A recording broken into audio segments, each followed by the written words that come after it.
Hey guys, it's your girl Lisa here with Real Movie Lovers. And this week, our movie story is covering a romantic comedy that's getting a sequel 28 years after the original. My Best Friend's Wedding sequel in the works with the materialist filmmaker Celine Song. At first glance, I thought it said Celine Dion. So I thought that she was making a song for the sequel, but yeah. Celine Song is a really cool name though, I will say. Although the fact that Celine Dion is the singer, I'm getting off track here. Let's do a recap of My Best Friend's Wedding. Now, this is a romantic comedy that came out in 1997 starring Julia Roberts. And she plays Julianne, I think is named her character, but her best friend is named Michael. And they've been best friends for years. And they made this pact, this promise, that if 28 comes, they're both turned 28 and they have not gotten married, they would just marry each other. Easy peasy. Well, fast forward some years and Michael gives my girl a call and they're both 28 and she is freaking out. Is he going to ask her to marry him? No. He's called her to invite her to his wedding. Plot twist. And she is thrown for a loop and realizes that, oh my gosh, I have feelings for him. I love my best friend. Girl, it's just a case of FOMO. Calm down.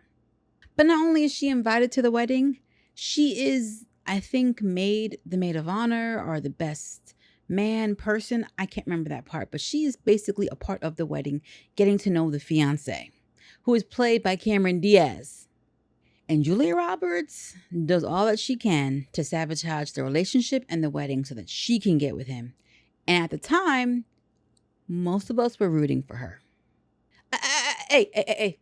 Before y'all judge, okay? We were younger, we were dumber, and honestly, Julia Roberts was literally America's sweetheart, okay? We're talking Pretty Woman. And Cameron Diaz, she was the newcomer. She was like the enemy. This is before There's Something About Mary came out, before she started to really blow up and be on the rise. So we were like, my girl Julia needs to be with Michael. They love each other. You live and you learn, okay? So get off my case. Despite the complicated throuple, the movie was funny, it was heartwarming, and spoiler alert, Julia Roberts doesn't get the guy. And I know some of you are like, duh. She is trying to break up a relationship, a wedding. She's trash. She shouldn't get him. And you're not wrong. But at that time, romantic comedies followed a very specific formula, okay? Guy and girl, figuratively, who have feelings for each other. Here comes obstacle. One of them faces off the obstacle and confesses their feelings or, whatever. And guy and girl get together. For me, this was the first time that they had subverted expectations. And it wasn't really the norm in romantic comedies. So yeah, it was a curveball, a big deal. And you have to understand, romantic comedies also ruled the 90s. Okay, you were getting hitter after hitter after hitter, okay? Not only this movie, but You've Got Mail, 10 Things I Hate About You, Clueless, Drive Me Crazy, so on and so forth. Nearer to the 2010s, I'd say the amount of romantic comedies being released dipped, and the industry as a whole was basically proclaiming that the genre was on its way out. I remember listening to someone in the industry talking about, if you're writing a romantic comedy script, stop, no one's going to be making them. And mind you, at the time, I was working on my first feature-length script that was a romantic comedy. And basically, I had been told, don't bother. It ain't going to mean nothing. No one's going to make it. But I am a bit of a stubborn person who likes to do what I want to do when I've set my mind to do something. So I said, well, you know what? Even if it never gets made, I want to write this. I want to get this out and write it for me. And lo and behold, I wrote the full script. Then I wrote a proof of concept and shot it for my uh, college project, and it was quite an experience. And now romantic comedies have had a surge. Yes, you don't get as many in the theaters like you used to, but they have found new life on streaming. They continue on. And Westerns have taught me that everything has its cycle, has its turn. At one time, Westerns were the hot ticket that you would see everywhere.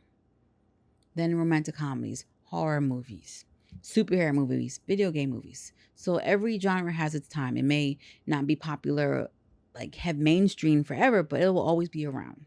There will always be a need for it. So if you are currently writing a script about a genre that doesn't seem to be getting much love, write it anyway, because you never know.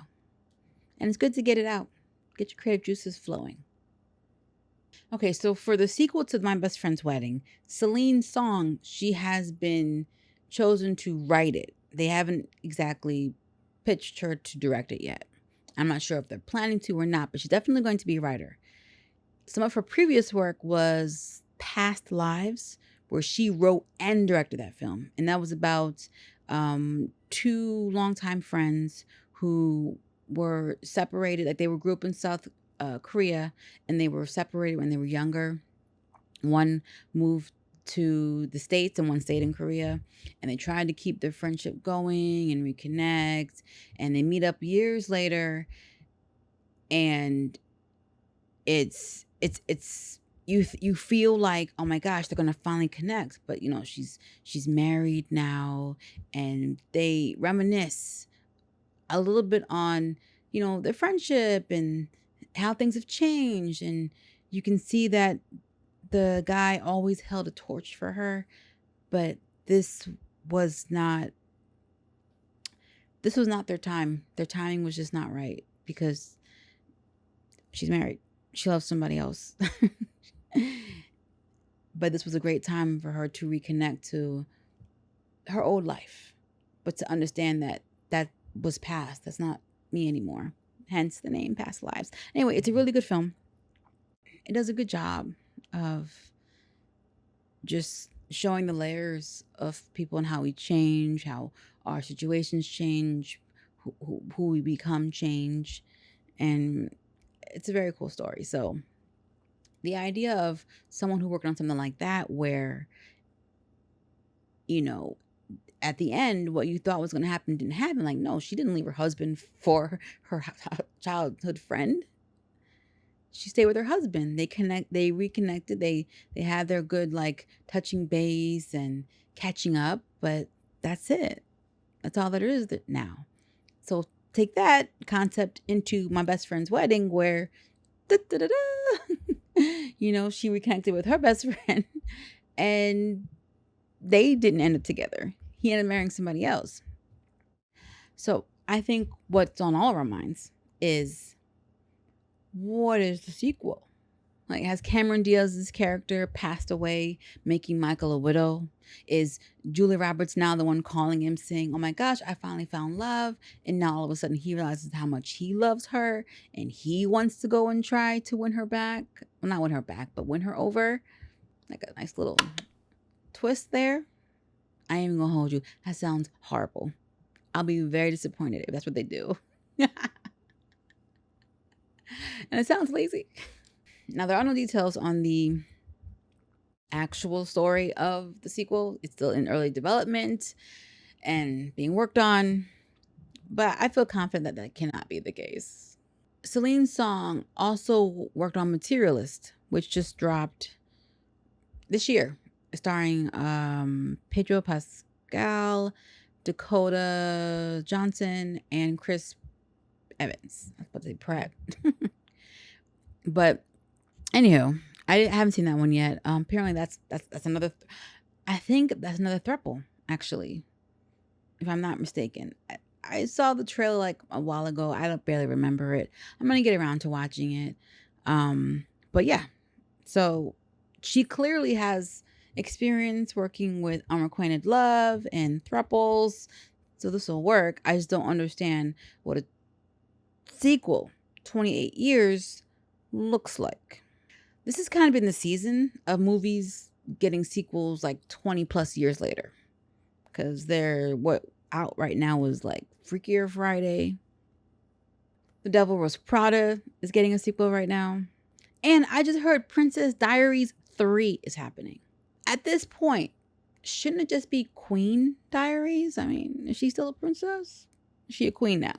So my favorite romantic comedy is actually Penelope with Christina Ricci and James McAvoy. And Carol O'Hara, the Home Alone mom. That movie is so funny. It's literally like a modern fairy tale. And not only is the acting par, the story is wonderful, the characters are layered, the setting is beautiful, and it's the colors, y'all know I love colors, okay? So that is what my favorite romantic comedy is. You guys should watch it. Christina Ricci stars as Penelope. She's been born with a curse because of her family, to be cursed with like a pig type nose, and the only way to break the curse is for her to marry somebody of her own kind. Now they're super rich, like blue blood, born rich, so they have to find somebody who's gonna love her for her. And as you can imagine, in those type of circles, that can be a challenge. They're very specific about the aesthetic pleasing of the face. So a pig nose doesn't match everything else. But can I just tell you that Christina Ricci's character, she pulled off that pig nose so well in this movie that when, I'm not even gonna spoil it. But anyway, it's a good story. I love it. And the only reason why I didn't see Love and Basketball is because I don't consider Love and Basketball a rom-com. That feels more like a drama coming of age romance story. So that would be the runner-up for sure. I never asked you to choose. You never have to. I'm a ball player.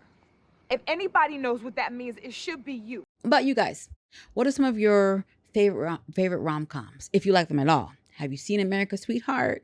Are you interested in a sequel? What are your theories on a sequel and what that would look like? What is the story going to look like? Because I have no idea. Y'all tell me.